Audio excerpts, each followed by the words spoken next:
The pounding on my front door came before Boston had fully shaken off the dark. Each knock landed like a hammer, heavy, hurried, making the frame tremble. On the kitchen counter, the coffee I just poured still sent up a thin curl of steam that disappeared into the pale morning. On the wooden table in front of me lay a slip of paper no bigger than a receipt, 3 blocky words scrawled across it: bread, milk, bank. The first 2 looked harmless, ordinary, but the third, bank, pressed against my chest like a weight. I'd written it last night as a warning to myself that this day would come, even as I prayed for a little more time. When the door swung open, my father, Charles Monroe, stood there. The familiar smile spread wide across his face, bright as if everything were fine. But I knew better. Behind that smile there were always calculations, undercurrents only he controlled. Beside him was Victoria, the younger second wife, hugging a glossy black leather folder to her chest like a shield. Her perfume slipped into the house before she did, sharp, floral, taking up the air the way she took up space. "Rachel," my father said, stepping inside without waiting for an invitation. "We thought we'd catch you before your errands. Perfect timing." His voice sounded the same as ever, warm, honeyed, layered over a command he didn't have to say out loud. Victoria's gaze skimmed the room, pausing for a beat on the note on my table before pinning me in place. "It's a good day to get everything squared away," she murmured, fingers whitening around the folder's spine. I folded the slip and slid it into my pocket, forcing a thin smile while my heart rattled in my chest. In my purse, beneath my wallet and ID, sat an envelope I'd prepared days ago. The plan was simple, fragile even, but it was mine. What they didn't know, what they couldn't have guessed, was that this morning, inside the very bank they were steering me toward, the truth would turn. After years of being pinned beneath a practiced smile and a suffocating scent, today I was ready to speak without saying a word. My small Boston kitchen had always been the calmest corner of this red, brick house. Each morning, first light slid through the window and spilled across the old wooden table, brightening everything like a photograph come to life. I remember when my husband was still here. We sat across from each other at this table, he with the paper, me at the coffee pot. After breakfast, he'd kiss my forehead and head to work. Now it's just me, a steaming mug, and a quiet so deep it sometimes steals my breath. I'm Rachel Monroe, 45, a widow going on 7 years. My life isn't loud, and it isn't ambitious. I teach at an elementary school a few blocks away, tend a little garden out back on weekends, and rarely leave the neighborhood. People say I'm gentle, private, not one for conflict. Those who know me better know that since my husband died, I've learned to live with emptiness, and with the invisible ties family leaves behind. One of those ties is my father, Charles Monroe. 67 now, he used to be a name in this city's business circles. Outsiders remember the polished man, generous, smiling, ever present at fundraisers and glittering dinners. To me, that smile was never simple. It was a mask hiding a vise grip, and a will so hard no one dared push back. I watched my mother go quiet under it, keep the peace to avoid a fight, and fade away with a tiredness she never spoke aloud. After she died, Charles remarried quickly, Victoria, 15 years younger than I am. She's sharp, smooth, talking, walks with the confidence of someone who's already measured every room. Strangers see a modern, well-mannered woman. I see hands that know how to squeeze until you stop struggling. The fading bruises on my arm from her, accidental, grip say enough. And this morning, in the kitchen I love, morning light, hot coffee, the familiar hum, the thin shell of normal cracked. I sat with my mug, listened to the pounding at the door, watched my father step in wearing that smile, and Victoria follow with the black folder clutched tight. Everything I know, coffee steam, soft light, worn wood, became a backdrop for a play I've watched too many times, my father smiling, saying he's only here to help, and Victoria's silence filling the room with that heavy perfume, as if to prove control had already shifted. I knew what was coming. This kitchen used to be where I found peace. Today, it was a stage, set for a father with a safe smile and a stepmother with a black folder ready to rewrite my life. Charles set his broad hand on the back of a chair and pulled it out as if he were performing a small courtesy for a guest. I knew better. It was a quiet way to claim the space. He sat across from me and settled in like this kitchen had never belonged to me at all. Victoria didn't sit right away. She stood by the table, folder tight to her ribs, eyes flicking over the room. Morning light from the window cut across her face, sharpening the polish into something colder. Rachel. My father began, slow and sure, you know I only want to make things simple for you. Bank paperwork can be tricky. If Victoria and I handle it, you won't have to worry. He kept smiling, wide and familiar, but each word plunked into the air like a stone into still water, heavy, rippling outward. I lifted my coffee, hands barely steady, and tried to look normal. The heat brushed my cheek, the cold inside me stayed. At last Victoria drew out a chair and sat close. Her perfume flooded the air, rich enough to choke. She set the folder on the table, ran a finger along its glossy edge, as if that were part of the ritual, and then, with deliberate care, flipped the clasp. The soft click seemed to drain the room of sound. Inside were neatly clipped stacks. She slid one packet in front of me, her gaze settling on my face, a small smile touching her mouth, no gentleness anywhere in her eyes. Just a few signatures, Rachel, she said, tone soft and blade, thin. Once we're done, everything's tidy. The bank stops calling, and life gets easier. I looked down. The bold type at the top hit me squarely, durable power of attorney. My heartbeat thudded in my ears. This wasn't help, this was a taking. I drew a breath and kept my voice from shaking. I can handle my own affairs. I have been. Charles leaned in, the smile intact, the eyes hard. Rachel, you've lost enough. I won't watch you make more mistakes. Trust me. Let me keep things safe for you. Safe. I've heard that word too many times, every time a fresh set of chains. Victoria's hand settled on my forearm, her fingers tightening slowly. Light at first, then sharper, until the bone ached. She kept smiling at Charles as if I weren't there. I folded the little note in my pocket, my fingers grazing the edge of the sealed envelope in my purse. If I let this roll on, I wouldn't just lose the quiet of my morning. I'd lose the rest of my life. I took a long breath, set the cup down, and met my father's eyes. I need a minute before we go. Silence swelled. Charles kept smiling, but his eyes tracked me as I left the kitchen. The game had started, and every second from here on out would decide whether I kept my freedom. I slipped into the bedroom and closed the door behind me. The quiet was so complete I could hear my heartbeat, each thump against my ribs. Outside, my father's voice rolled on, smooth, friendly, saying something to Victoria about new opportunities and long-term security. Distraction, he always made things sound harmless, even when he was steering them toward a single point, a signature. I opened the nightstand drawer. Beneath neatly folded scarves lay the envelope I'd prepared days ago. Small, smooth, carefully sealed, my handwriting firm on the front. For bank review only. I lifted it, the paper's tooth steadying my breath. Inside was everything I could lean on. Copies of the living trust I set up with my brother, a few transfer receipts, and a short note in my own hand explaining the pressure I was under. When I put it together, I hoped I'd never need it. But something in me knew a day would come when this little bundle would be the only shield I had. That day was today. I slid the envelope into my purse beside my wallet and ID. Each object carried its own weight now. The wallet, my ordinary life, stubbornly intact. The ID, proof of a self no one had the right to take. And the envelope, the quiet refusal, a small plan strong enough to flip the board. I checked the mirror, smoothed my simple knit cardigan. The face looking back tried to appear calm. Beneath it, a storm. Just walk out the door, Rachel, I whispered. Keep steady. Back in the kitchen, my father stood by the door, keys spinning in his hand like they were his by right. He beamed. I'll drive. You just sit. Take it easy. Victoria waited at his side, the leather folder squared away in her grip. She gave a small nod, eyes sweeping over me to make sure I had no exit. I tightened my hold on the purse strap. The envelope pressed against my palm like a reminder I wasn't empty-handed. I managed a thin smile, nodded, and followed them out. Boston's morning air had a cool edge. The breeze carried the damp scent of leaves still holding on to dew. I filled my lungs like I was stocking up on clarity.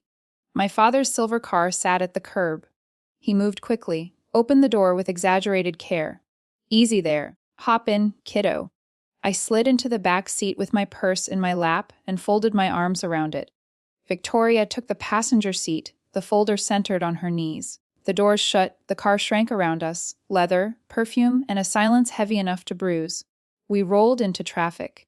Each block, each turn, drew us closer to the bank. Through the window, red, brick houses, summer baskets still on porches, sprinklers darkening the sidewalk. It was the Boston I love, but this morning it glided past like a film that wasn't mine. One thought remained: the small envelope in my bag. My anchor. And once we passed through those glass doors, I would use it, or lose everything. The tires hissed over damp asphalt, the street still slick from last night's rain. I sat in the back, arms around my purse like it was something precious, eyes fixed on the window. Trees dripped, porches bloomed. The neighborhood looked peaceful, Boston doing what Boston does, while my pulse hammered harder with every ordinary detail. My father kept up a gentle patter, voice airy as a breeze. Hardware stores running a sale. Good ladders for half price. Feels like the cold'll come early this year. You should stock up on firewood. It sounded like front porch neighbor talk, but it was just a coat of paint. Underneath, a push. Make the drive feel normal. I glanced at the rear view. His eyes met mine, and that practiced smile snapped into place. That smile had covered everything for years: control, pressure, decisions I was never invited to make. Up front, Victoria was quiet. She sat tall, ankles crossed, the folder neat on her lap. At a turn she opened it, flipped pages lightly, the paper's rasp drowning out the morning radio. Then she angled the packet toward me. "Just the essentials, Rachel," she said, voice smooth. "Nothing complicated. It consolidates the accounts so the bank won't bother you." My eyes stopped on the bold headline, "Durable Power of Attorney." The cabin dimmed. Air turned thick. My hands went cold while my heart pounded on. Her fingernail tapped a yellow tab. "Just initial here. Your father can speak for you, and you don't have to deal with any of it." Sweet voice, blade gaze. I said nothing. My fingers tightened on the strap. I felt the envelope's edge. I breathed slowly, masking the tremor. Too soon, and everything I'd planned would snap. My father's voice dropped, almost a whisper. "You taught me families look out for each other. Let me look out for you." One signature. One signature. The words rang like metal hitting concrete. I turned to the shopfront, sliding into view, the bright panes catching early sun. Around the corner, the bank's glass facade rose ahead. He swung into the lot with a quick turn, parked clean, and grinned as though the day's decision had already been made. He circled to my door and opened it with that careful flourish. "Watch your step, honey." I clutched my purse and nodded. Only one thought left: this envelope has to reach the right hands. If it doesn't, the house, the money, my life, could disappear in a single stroke of a pen. The glass doors of the Bank of America branch parted, and a breath of cold air washed away Boston's dry morning. The place smelled faintly of coffee and polished floors. Comforting enough to fool you if you let it. I knew better. Under the surface, a storm was forming. My father moved first, long confident strides, still playing the admired businessman. The smile stayed fixed, bright enough to disarm strangers. Victoria followed, heels clicking in even beats across the gleaming tile. The leather folder clamped tight. I walked between them, pressed into the narrow space they left me. Like a prisoner being escorted, teller stations glowed. Employees kept their eyes on screens. Customers murmured over errands. No one noticed us until a young teller glanced up, and his gaze snagged on my forearm. The name tag read Ethan Diaz. His eyes paused, then tightened when he registered the faint bruise. Finger, marks fading from a few days ago. The look didn't last, but it was enough to make me feel seen. Ethan recovered his professional mask, but worry flickered there.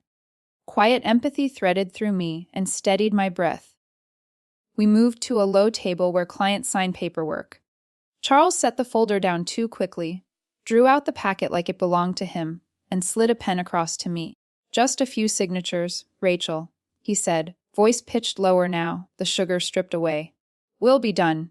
Victoria sat close, one hand on my elbow, the pressure growing by degrees. Her perfume crowded my lungs. I kept my eyes off the forms and looked for a door. A voice rose behind us. Hi there, I'm Linda Harper, the branch manager. Why don't we bring those into a private office? It's always easier to review in quiet. I looked up. She was about 50, compact and steady, silver streaked hair pulled back, navy suit crisp. Her gaze skimmed my father first, then rested on me a beat longer than courtesy demanded. In it I found something careful and something immovable. My father nodded quickly, smile widening. That'd be great, thanks. We're hoping to move quickly. Linda smiled back and gestured us along. As she turned, she paused just a breath and glanced toward the counter. Ethan, could you bring me a glass of water in a few minutes? The line sounded ordinary. The look she and Ethan exchanged didn't. He gave a small nod, a signal received. I tightened my grip on my purse, the envelope's edge pressed into my palm. A thin spark of hope lit. Maybe this time I wasn't alone. The private office was compact, 4 glass walls separating us from the lobby. A pale wood table, 4 chairs, a white noise machine humming in the corner, as if it could erase what mattered. Linda closed the door gently. Her smile stayed kind, her eyes stayed sharp. My father pulled out my chair like a model parent.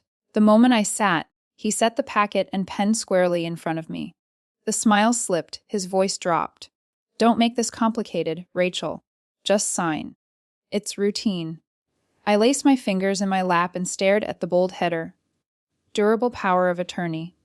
The letters seemed to rise off the page and crowd the room. Victoria leaned in. Her fingers settled lightly on my arm and squeezed until the skin ached. A tiny smile crossed her lips, as if she were sharing a sweet secret. Don't drag this out. One signature, then it's over. Don't fight. My breath grew heavy, my chest felt too tight. I wanted to stand to speak, but my throat locked. I thought of the envelope in my purse, of everything I'd set in motion. Before I could move, Linda stepped in. Her tone even, polite, nothing but policy. Before we sign anything, the bank needs copies of IDs for everyone involved. Standard procedure. Rachel, may I see yours? A lifeline. I nodded, opened my purse slowly, and took out my wallet. Beside my driver's license and a deposit slip, I slid the sealed envelope into the stack. Here are my documents, I said, the tremor in my voice small but audible. Linda took them. Her eyes flicked to mine for half a second. No change in expression, no cue anyone else could read. But I felt an agreement. She stepped out with the papers. My father leaned in at once, eyes gone dark. What are you doing, Rachel? Don't forget who raised you. Don't make me regret trusting you. I swallowed and kept my gaze on the glass door. I could see Linda's silhouette move past. Calm, unhurried. I breathed and held still. Victoria tightened her grip one more time, voice a whisper only I could hear. If you think you can slip away, you're wrong. I turned to her and let a thin smile appear. For the first time that morning, it wasn't a mask of compliance. It was a cover for a different secret, the one they didn't see coming. Outside, the copier started its clack, clack rhythm. Each beat sounded like a drum rolling us forward. My father murmured a blend of promises and threats. And for the first time in years, something solid rose in me and stayed. The copier ticked steadily in the hall, each click a knock on the door of the truth I'd packed into that envelope. I sat under my father's stare while Victoria's fingers still pinched my arm. No one spoke. The silence grew so dense that breathing felt like work. The door opened. Linda came back, unruffled, as if she'd done nothing more than make a routine set of copies. She placed a neat stack on the table and took her seat, polite smile intact. But in her steady eyes I saw a new resolve. Before we proceed, she said, measured and calm, I need to verify a few details. Standard procedure. It protects everyone involved. Charles gave a short laugh edged with mockery. Of course, we've got nothing to hide. By all means. Victoria's mouth curved, but her fingers dug into my skin. Her way of saying I shouldn't bother trying anything. Linda opened the stack and turned the pages carefully. She paused at a slim set, the envelope's contents. Her finger ran over my handwriting before she discreetly opened it. No one spoke. I kept my eyes on the table while my pulse kicked harder. Out came the documents, copies of the living trust I set up with my brother, transfer receipts proving my financial independence, and finally my short note. I am under pressure to sign documents I do not agree with. I need help. Linda skimmed without a twitch of expression, as if reading a routine memo. When she lifted her gaze and met mine, I felt the message land. You are not alone. Very well, she said, closing the envelope and tucking it into the file. She turned to my father, tone still professional. Before any signing, I'll need to contact compliance to confirm the notary seal. That's standard for sensitive documents. The smile on Charles's face faltered. He nodded, eyes cooling. Victoria eased her hand off my arm and tightened her grip on the folder, bracing. In that moment, I knew the envelope had done its work. A small cord strong enough to slow the machine they'd built. Linda stood, lifted the desk phone, and made a series of calls. Her words were clipped and precise. Seal verification. Cross-check. Possible POA fraud. Each term landed like a soft hammer strike. No shouting. All impact. I stayed still and let a new feeling rise. Relief braided with trimmer. After years of silence beneath my father's smile and Victoria's cold hand, the truth finally had a voice. Linda set the phone down, decisive, not rushed, and returned to the table. The air felt thicker, as if the glass walls were inching inward. Mr. Monroe, she said, courteous but firm, I need to clarify something. The notary seal in this corner does not match the Massachusetts state records. That's an irregularity. We have to look more closely before anything proceeds. Charles's smile froze. He leaned forward on his hands, irritation flashing. There must be a mistake. We used a mobile notary, entirely legal. Let's not turn a small thing into a big one. Victoria cut in, voice still sweet but tightened at the edges. We're just trying to make things convenient for Rachel. It's a simple form. Linda nodded once, then looked to me and folded her hands. Rachel, before we go any further, I have 3 questions. Your answers will be recorded. You can say yes, no, or explain. Okay, I swallowed, fingers cinched tight around my purse strap beneath the table. My heart banged, but her gaze felt like a safety net. I nodded. First, she said evenly, are you being pressured to sign documents you do not want to sign? The room held still. I felt Victoria's hand clamp down as if to pin the word inside me. I drew in a breath, lifted my head, and said, clear enough to carry, yes. Linda noted it with a small nod. Second, do you understand that these papers would give your father and stepmother control over your assets and your home? I kept my eyes on the bold, durable power of attorney, a bruise and type. I closed my eyes for a beat, opened them, and said, yes, I do. Charles shot to his feet, anger cracking his voice. Rachel, what are you saying? This is to protect you? You have no idea what you're doing. Linda lifted a hand, inviting him to sit, and continued. Third, do you feel safe with them in your home? I hesitated. Such a simple question, heavy as a stone. My mother's quiet evenings rose in my mind, the times I wore finger, marks like shadows, the words this is for your own good replaying until they thinned into nothing. I looked down at my hand, nails pressed into skin. Then, unsteady but resolute, I said, no. Silence stretched one more beat. Victoria's hand slipped off my arm, her mouth tightened. Charles sank back, eyes dark. The smile was gone. Linda closed her notebook, resolve bright in her face. She lifted the phone again, her voice clear and airtight. Rever Street branch. We have an elder customer under duress, suspected POA fraud, requesting immediate compliance review and notification to Boston PD. Her words flattened the room into a courtroom.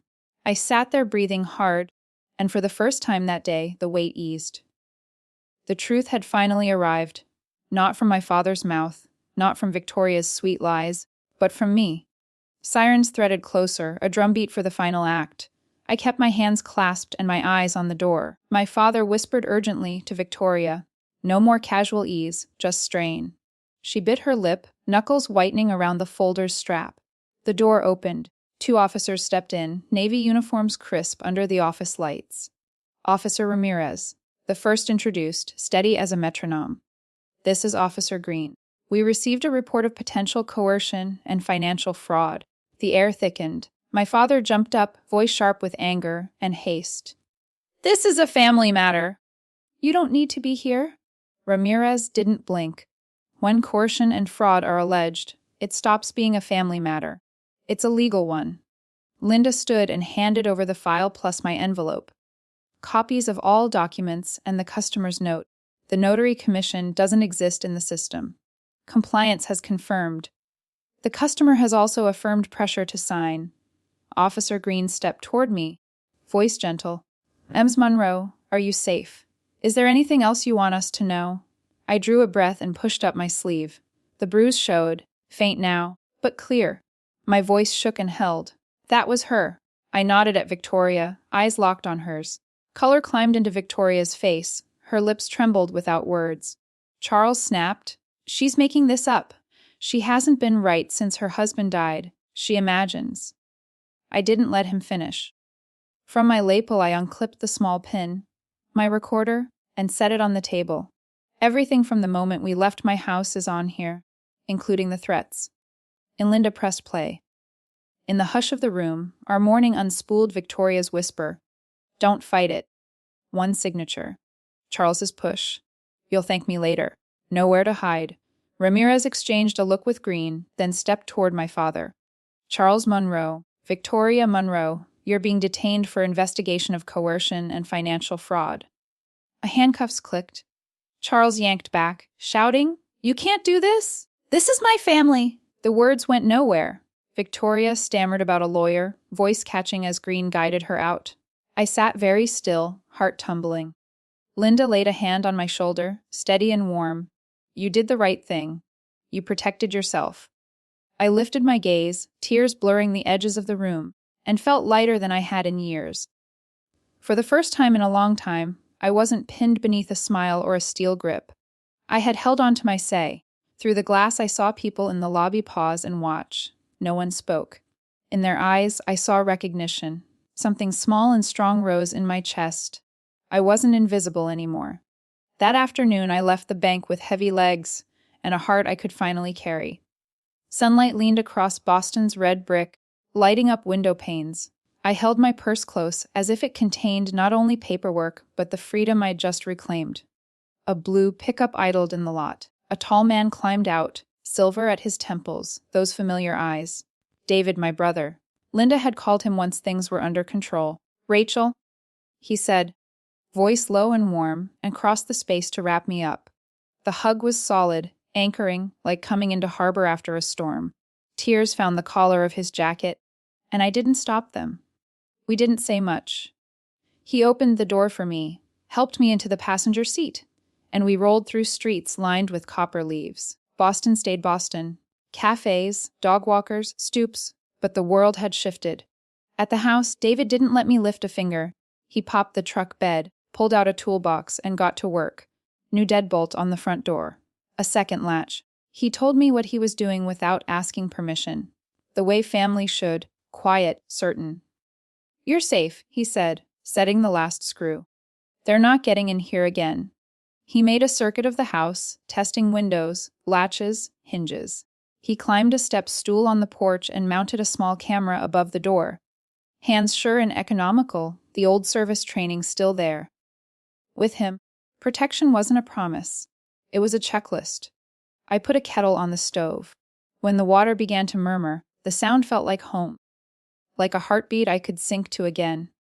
We sat across from each other at the kitchen table, the same place the morning had begun in fear. Now the late light slanted through the window and warmed the wood a deep honey gold. I poured tea into 2 stoneware mugs and slid one across. Thank you, I said. He nodded, big hand resting near mine. You don't have to carry this alone, Ratch. You've got me. We drank in easy quiet. No knocking, no perfume, no eyes pressing on me. Just me, my brother, in this house. Mine again in a way it hadn't been for years.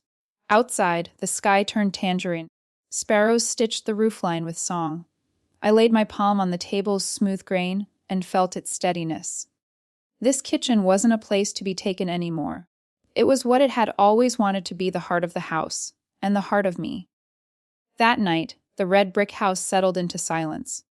David had gone, promising to swing by in the morning for one last check. I sat alone in the kitchen under the warm pool of the overhead light. Beside a cooling mug of tea lay a blank sheet of paper and the old fountain pen my husband left me years ago. I listened to my own breathing. The wall clock ticked, marking the end of a long day and the fact that I was still here, whole. Slowly, I lowered the pen. Dad, I wrote, the first strokes shaky, then steady. I love you. But love does not mean you get to control my life. I need you to understand I have the right to live on my terms. I've lost enough, and I won't lose more. Not this house, not this money, and not my freedom. I paused and breathed deep. Tears came, not from fear this time, but release. I kept writing.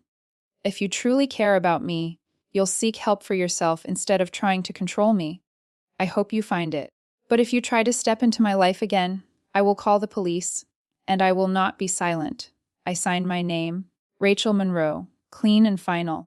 I folded the letter and slipped it into the drawer where, this morning, I'd tucked the note that read bread. Milk. Bank. Ordinary and dangerous side by side. Proof of how a day can change everything. I stood and went to the window. Night had settled over Boston, but the streetlights held their lines of gold. That light felt like me. Small maybe, but enough to push back the dark. I returned to the table, pressed my palm to the warm wood, and whispered, I kept it. And to anyone listening to this story, I'd add, never underestimate your right to decide your own life. Even love, especially family love, cannot be an excuse to control or take your freedom. Prepare yourself, with documents, with a plan, with resolve, so if the day comes, you can stand. Don't let fear make you quiet. One signature can take a life away. One brave decision can save it. I exhaled, and this time there was no despair in the sound. Only peace, the kind I'd been waiting years to claim. Outside, the night breeze touched the leaves, and for the first time, this house felt entirely mine.